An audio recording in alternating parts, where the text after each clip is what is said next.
आलू गोभी कटहल खाओ ना। माँ की आंखों में आंसू आ गए और अनुपम ने माहौल बदलते हुए बोला, माँ आपके बहानों से मैं भी अच्छा डिनर कर पाऊंगा। रति को सोसाइटी के बाहर खड़े देख सब बातें बना रहे थे और चारों तरफ कानाफूसी चालू थी, पर रति ने किसी की भी परवाह नहीं की और जिस काम के लिए आई थी वो निपटाकर चलती बनी। सुनीता जी जब से विधवा हुई थी बहुत अकेली पड़ गई थी, क्योंकि उनके बेटे का अमेरिका में एक रोड एक्सीडेंट हो गया था और वहीं पर मृत्यु भी हो गई थी। क्योंकि वो बहुत दूर थे तो अंतिम कार्यक्रम तक नहीं पहुंच पाए थे और इस चीज़ के दुख ने अंदर ही अंदर सुनीता जी के पति को खोखला कर दिया और हार्ट अटैक से उनकी मौत हो गई। सुनीता जी पर तो जैसे दुखों का पहाड़ टूट पड़ा। उन्हें समझ ही नहीं आ रहा था कि किस्मत ने उनके लिए ऐसा साथ मजाक क्यों किया।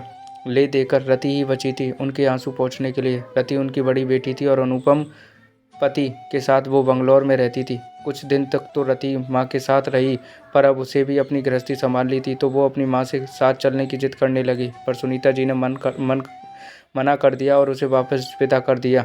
रति जब बंगलौर वापस गई तो 2-4 महीने बाद उसकी तबीयत खराब रहने लगी। जब डॉक्टर को दिखाया तो उसने बताया कि रति माँ बनने वाली है। ये उसके लिए बहुत खुशी का मौका था और उसने ये खुशी अपनी माँ के साथ साझा की। सुनीता जी अपनी बेटी की खुशखबरी सुनकर बहुत खुश थीं, पर बेटी की तबीयत को लेकर चिंतित भी थीं। जब डिलीवरी का वक्त आने वाला था तो रति को डॉक्टर ने बेड रेस्ट बता दिया। अब रति ने अपनी माँ को अपनी तबीयत का हवाला देकर अपने पास बुला लिया और सुनीता जी भी मना नहीं कर पाईं। सुनीता जी रोज़ तोरी, लौकी, टिंडे यही सब्जियां बनाती, क्योंकि रति को डॉक्टर ने इन्हीं सब्जियों के सेवन के लिए कहा था और खुद भी वही सब्जियां खाती, क्योंकि अलग से सब्जी बनानी नहीं होती थी। अनुपम ऑफिस में ही नाश्ता और लंच करते थे। रति ये सब रोज़ देखती और सोचती कि जब पापा थे तो माँ रोज़ इतना टेस्टी खाना बनाकर उन्हें खिलाती थी और अब ये मेरी वजह से रोज़ ये खाना पड़ रहा है उन्हें। रति ने पर्स उठाया, बिल्डिंग के नीचे गई और पहचान की सब्जी वाले से पसंद की सब्जी खरीदने लगी। सारी सोसाइटी की औरतें कानाफूसी करने लगीं, इसे तो बेड रेस्ट बताया था और ये यहाँ ऐसी सब्जियाँ खरीद रही है जो इसे मना है। पर रति ने इसकी परवाह नहीं की और सब्जियाँ लेकर ऊपर चली गई।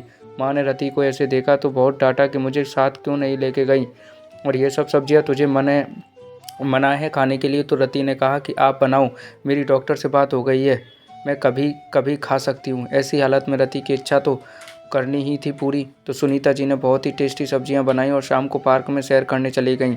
अनुपम आए तो बोले, बहुत अच्छी खुशबू आ रही है मम्मी जी, आज लौकी में कौन सा मसाला डाला है। तो उन्होंने सारी बात बताई। रति दोनों को खाने की टेबल पर बैठाते हुए बोली, मैं अभी आपके लिए खाना लगाती हूँ।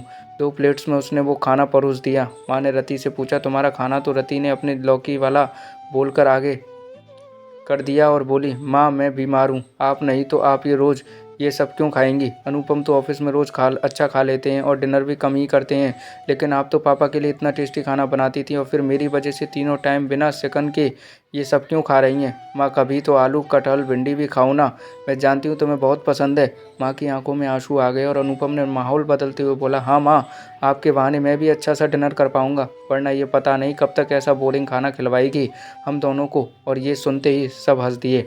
तो दोस्तों, माँ बेटी की ये कहानी आपको मैं उम्मीद करता हूँ पसंद आई होगी।